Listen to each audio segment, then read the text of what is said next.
Everything you've ever changed about your life started in your head. It started in your head. It started in your mind. It started with a decision. It all starts in your mind.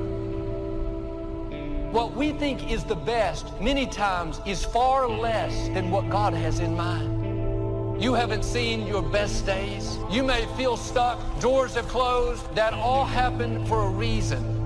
The best part of your life is not behind you. The best part of your life is the next part of your life. You wouldn't be discouraged over that door that closed if you knew what God was about to open. You haven't seen or imagined what God has in store. Don't live frustrated, thinking that there's something wrong with you, trying to prove to them who you are, trying to convince them to affirm you. Let it go. There's nothing wrong with you. If you had to have it, they would give it. Since you don't, shake it off. Keep your head held high. Your value doesn't come from people. It comes from your Creator. Either you take on the shape of your environment or you resist it and transform by the renewing of your mind. You can't get out of something that you're not willing to put into it. You have to put your everything, your mind, your energy, your effort, your discipline. Nothing is going to jump out the fire. If you don't throw something in there, it's not going to happen. It's a commitment. It's not a feeling. You do it because you're supposed to. Many people give up on the 1 yard line. See, life is not just that simple. It's not that cut and dry. And that's why most people never realize their personal greatness, because they're casual about life. And when you're casual about life, you will end up a casualty.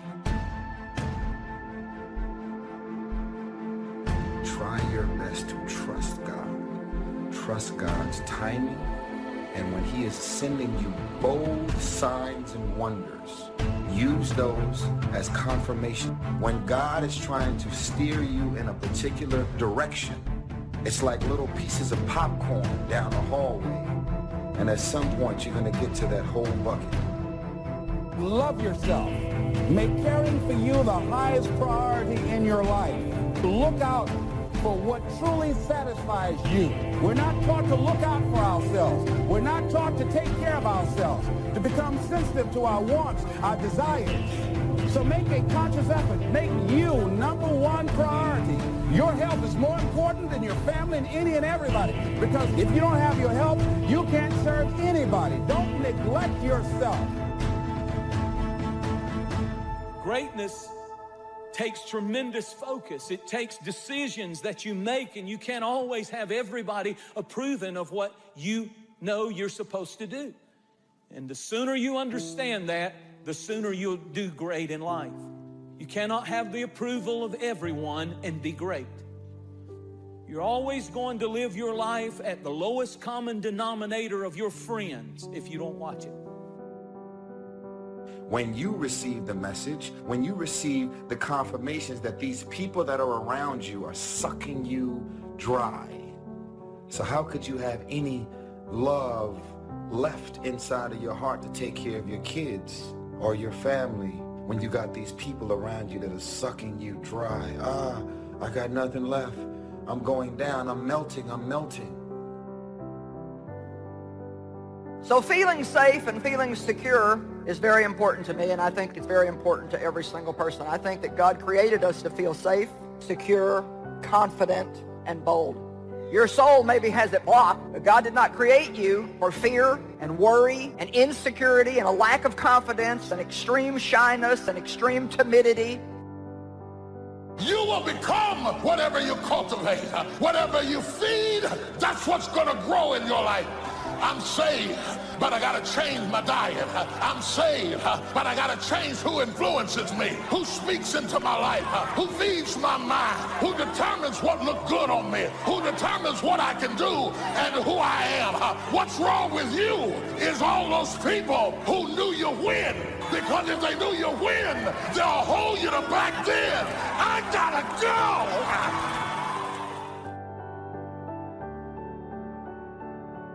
Too many people looking for identity and value, and they're looking for it in all the wrong places.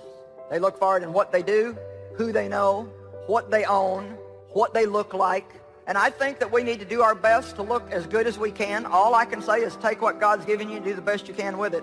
But don't be comparing yourself with somebody else. I become confident when I get the right view of other people and I get the right view of myself. It's amazing, right? You ever notice that arrogance requires advertising, but confidence speaks for itself? In fact, insecurity, cynicism, and arrogance, they're all loud. But confidence doesn't even have to speak, because confidence isn't based on your words. Confidence is an action. It's an ability to step into the moment and say, I'm not backing down, I'm not quitting, I got my confidence back, and I can fulfill. Your tongue is the rudder for your life. It's determining the direction. Next time you're tempted to say something negative about yourself, your future, your finances, zip it up. Don't steer yourself toward defeat. Say not, you're too young. Say not, you can't accomplish your dreams. God wouldn't have given them to you if you weren't well able. Why are you living a life to impress them?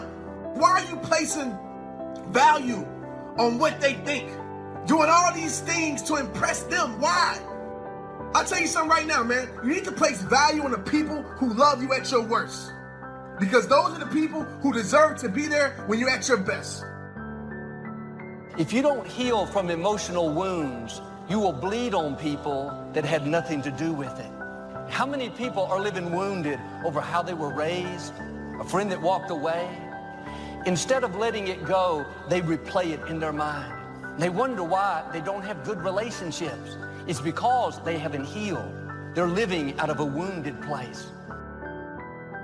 Isn't it amazing how one bad relationship can ruin all of your other relationships? If we're really being honest tonight, most of the pain in our life, it comes from relationship pain. Some of the hardest things for us to get over, they're attached to people. Despise not the day of small beginnings. And so many people say, when I get a big break, when a big door opens, when somebody notices me, but that is not the key to success. The key to success is to start where you are, right where you are, not when things get better, but start where you are. The only thing worse than one who is inconsistent in applying their self-imposed disciplines is one who has never considered the need or the value of discipline at all, changing loyalties and shifting frequently from one commitment to another, leaving behind a trail of broken friendships and unfulfilled promises, all because of a discipline that was either non-existent or imposed so infrequently that it was ineffective. Most of us are worried about suffering. We're afraid of it. When we're suffering and sacrificing, we wonder whether it's worth it. We wonder whether sacrifice or setbacks or suffering is a sign it's not our real dream. See, at the gym, you never think, oh, I'm going through some pain and discomfort. This must be a sign I shouldn't be at the gym. You'd never think that. You have to break it down, suffer and sacrifice for it to grow. When you need motivation yourself, don't look for someone to scream and yell. Don't look for someone else to give you motivation. Look at yourself and remind yourself why you are doing what you are doing. This temporary pain, this fight, this is what will make you stronger.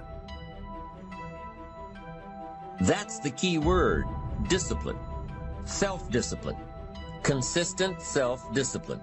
It doesn't really matter how smart you are or how much you know if you don't use it. Better than knowledge is applied knowledge. And once we've applied our knowledge, we must study the results of that process. Get the clutter out. Start letting some of this junk go to make some room for something else. Do that with people. There's some people who's cluttering up your life. They're just holding and occupying the space that somebody useful, positive, could be holding that space. You don't even have time to look to see what else is out there because you all have all of these people surrounding you that's not enabling you to grow. Some of you tonight, you've experienced someone failing you. Maybe your mom was never there. Maybe it was a boyfriend who promised you the world but took off. Before you know it, what happens is these failures are holding us back from getting into our future.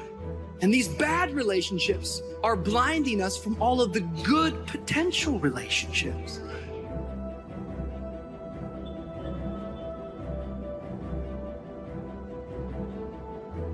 Success is all about building relationships. It's not what you know, it's who you know. Some people might not step up when you ask them for help. But guess what? The worst thing can happen to you. If somebody refuses you, you didn't have it anyway. Ask people. You never know. Suppose they say yes. That could be the turning factor.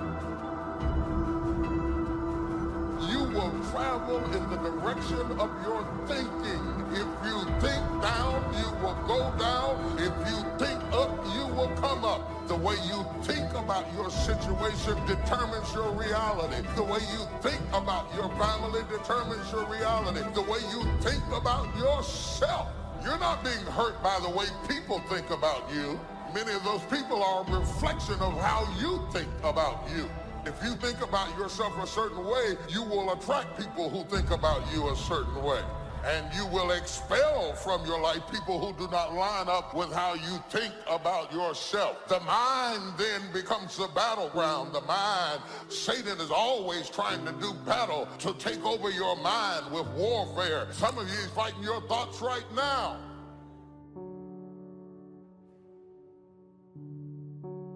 I want to begin the process of deserving. What would that be? What process should I begin engaging in to deserve good health, to deserve a good relationship? What must I do to begin the process of deserving? There's enough people that are telling us we can't do it, that we're not good enough. Why do we want to tell ourselves that? We know for a fact that thoughts influence actions. We need to get our own self-affirmations. There need to be quiet moments in your bedroom, quiet moments when you're brushing your teeth, that we need to reaffirm, I am the captain of my ship and the master of my fate.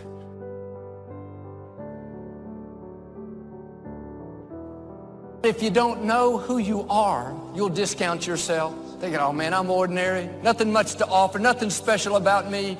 Now life will try to make you feel like you're anything but amazing. Disappointment.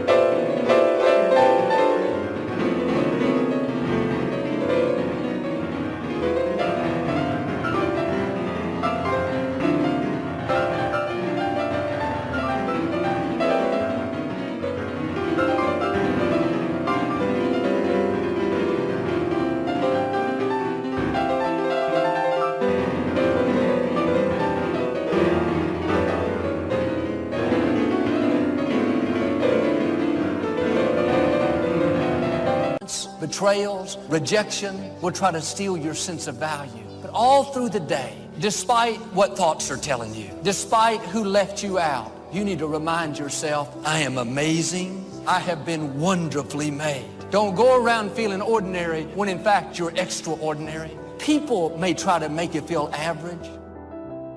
You don't have much to offer. Are you going to believe what people say about you or believe what God says about you? You're amazing. Have you ever said that to yourself? It has to start on the inside. If people can understand that as long as they don't forgive, they're poisoning themselves. It's like me being mad at somebody who hurt me that's out having a good time and don't even care that I'm mad. That doesn't hurt them. It's pointless. It's like, okay, you hurt me, but now if I'm going to hate you, then I'm letting you continue to hurt me. And you're controlling my life. And I'm not going to do that. It is your values. It is your ethics. It is how you make choices that gets you promoted. It is not your strength. It is not your talent. It is not how you fight. It is not how you draw. It is not your intellectualism. It is your values. So that when you are backed up against the wall and you have to make a decision, true leadership is how you make decisions in the moment. What do you care the most about? Being seen or being connected? Doors of opportunity are open to those who continually knock. So we don't find open doors of opportunity because we need them. We find them because we deserve them. Only those who knock deserve to find an open door. It says, if you search, you will find. Finding is reserved for the searchers because they deserve it. Now, at first they may have needed it, but they now know that just needing it is not sufficient. The reason why you're going to be blessed with good ideas is because you've come searching. And for those who search, they will find answers. To find a good idea, you must go look.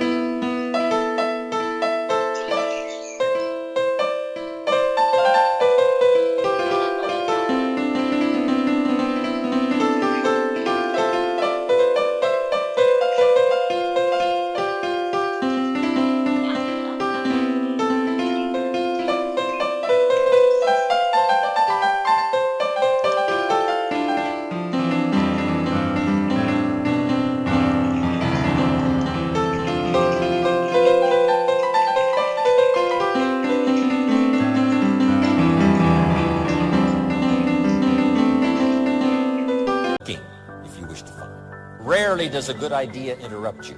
So we get not what we need, but we get what we deserve. It says if you ask, someone has an answer. If you keep asking, the answers belong to you. So we don't get what we need, we get what we deserve.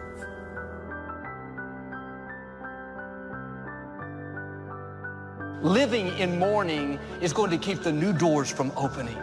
You have to heal so you can see the new relationships, the new opportunities. And the quicker you let things go, the easier it is. Your time is valuable. That's a distraction trying to get you off course. This is a verse you must remember all your life. It says, man's days are determined. That means you don't decide how long you live. Your life is on a timer. Extreme environments will turn you into a different creature. Extreme environments will make you move differently. It can happen in the midst of a dark depression, even in the middle of a gut-wrenching heartbreak, in the midst of unimaginable loss. It can happen. My question to you is, what's about to change inside of you that's going to make people think you can defy gravity? It takes discipline to plan. It takes discipline to execute our plan.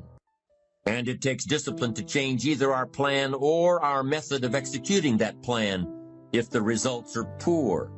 It takes discipline to ponder the value of someone else's opinion when our pride and our arrogance leads us to believe that we are the only ones with the answers. What are your expectations? What do you expect to get from life? What do you expect to get from your relationships? What is your ideal day? What is it that you expect from this journey that you're involved in? People that have a strong sense of self-approval, they have high expectations.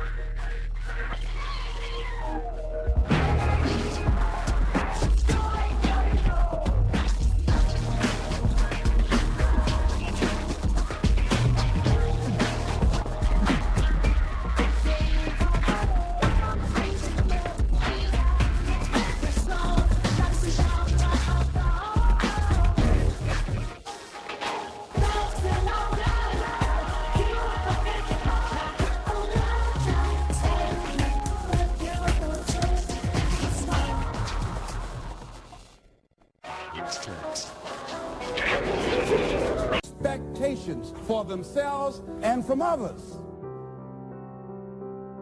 I must be great. I'm pretty. I must be great. I have this. Validation that comes from stuff is never God. I'm really rubbing the grain. Y'all with me? Are you still with me? You can't wear a watch until who made it. You step on the runway. What are you wearing? You got everybody's name on you but your own. So no one is better or less when it comes to time and change. You become what you are by how you use your 24. You have no idea how strong you are. You're not in this thing, life, by yourself. But one of the things that I know about this thing called life, recognize what had happened, the role that I played in it, I had to keep it moving. Got to keep it moving. Each of us must live off the fruit of his thoughts in the future, because what you think today and tomorrow, next month and next year, will mold your life and determine your future. You're guided by your mind. You have built-in greatness. You have built-in power to handle whatever life throws at you. And life is going to be throwing a lot of stuff. Nobody's going to be spared. That's why Viktor Frankl called it unavoidable suffering. But suffering is a choice, because you can suffer or you can choose to do whatever you need to do to overcome whatever you are stuck in right now. Never underestimate the power of influence and associations. And never underestimate the power of your own consistent self-discipline. Sleep late, show up late. Waiting is always easier than acting. Imagine what life would be like if we didn't have to make our bed in the morning. Wouldn't it be fascinating if we...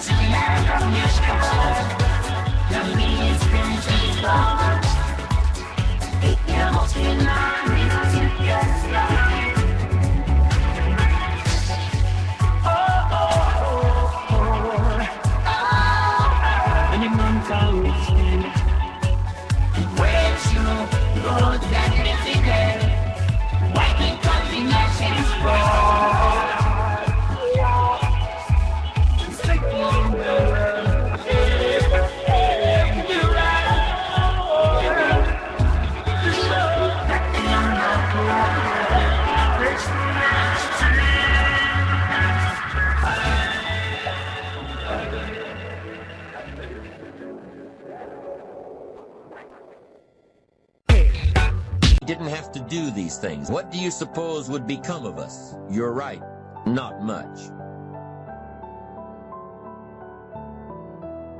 One of the great distractions of chasing our dreams is this thing that goes off in our head as we're negotiating the price we're paying. Is it getting too high? Is it too much? And you'll have people in your ear, it's too big a sacrifice. You're going through too much. It distracts all your focus. You can't be executing and negotiating simultaneously. So negotiate it now.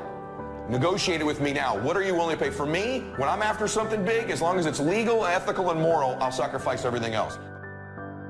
Greatness is not income. On the other hand, poverty is equated to greatness in a lot of people, that if they have nothing, they must be great. And neither one is true. You're not great because you're poor. You're not great because you're rich. Your greatness is not based upon your income. As ye sow, so shall ye reap. It's the realization that your limitations are self-imposed, and that the opportunities for you today are enormous beyond belief. To use all your courage to force yourself to think positively on your own problem. To let your marvelous mind think about your goal from all possible angles. There's some stuff you need to clean out and clear out in your life. Some activities, some relationships, some things, some events, some wrong thoughts, some misconceptions, mental, physical, emotional, spiritual rubble in your life that you need to clear out. What's the rubble in your life? It's the stuff that keeps tripping you up.